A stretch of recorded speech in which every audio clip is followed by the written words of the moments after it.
Today, I am going to talk to you about how to plan a fun and successful road trip.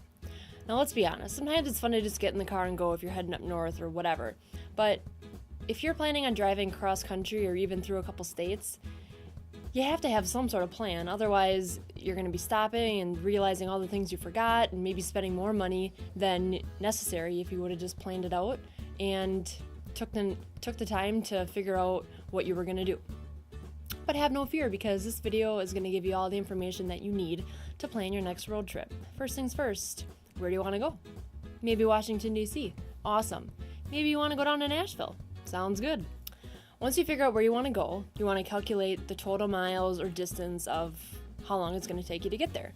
My favorite site to use is costtodrive.com. This is an awesome website. All you do is type in your current location and where you want to go.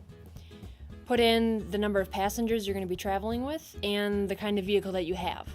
Hit return and it instantly tells you how much money you're going to need for gas, how many miles the trip will be, and it also pinpoints on a map where you will need to stop to get gas. Then, if you're traveling with multiple people, you can just decide how much you're going to need for gas from the get-go and everybody can plan accordingly.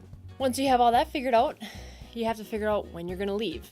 Now, I personally like to head out mid to late night because there's no traffic, you don't have to worry about the sun shining in your eyes. Some people don't like driving at night, but I don't mind it at all. So hit the road about 9-10 o'clock. You can drive straight on through the night and hopefully get to your destination the next afternoon or the next day.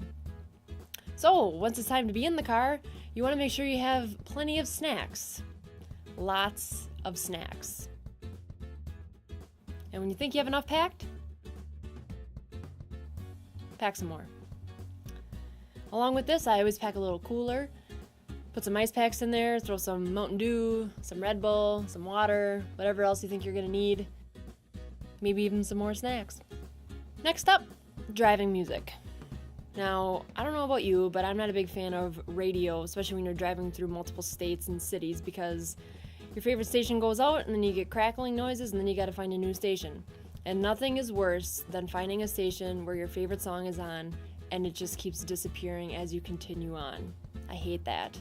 So I just have my iPod. I actually created a driving playlist that's always on there, and I just keep adding to it when I get new songs on there, and they're just all fun, upbeat music to listen to and dance to.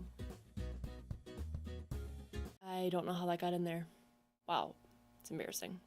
You also want to make sure that you gas up before you leave. This is kind of obvious. Why would you leave town with a half a tank of gas? Just fill up before you go. Depending on where you're going, you want to make sure that you have change for tolls. Now, a lot of people just use their phone as their GPS, but I still look up the directions in addition to using my phone. So when you do go to Google Maps, it will tell you what major highways and what roads have tolls. So that's kind of nice that you can plan for that, but I always make sure I have like a little bag of quarters and coins and single dollar bills so that when you get to the toll, you can just hand them the exact amount and you can continue on. So like I said, I use my phone for my GPS, but I also have an actual GPS as a backup in my car just in case, because I have driven in downtown Chicago before with all those buildings that are 1,000 feet tall, and you lose your signal. And then all of a sudden your friend misses her train to Michigan because you have no map.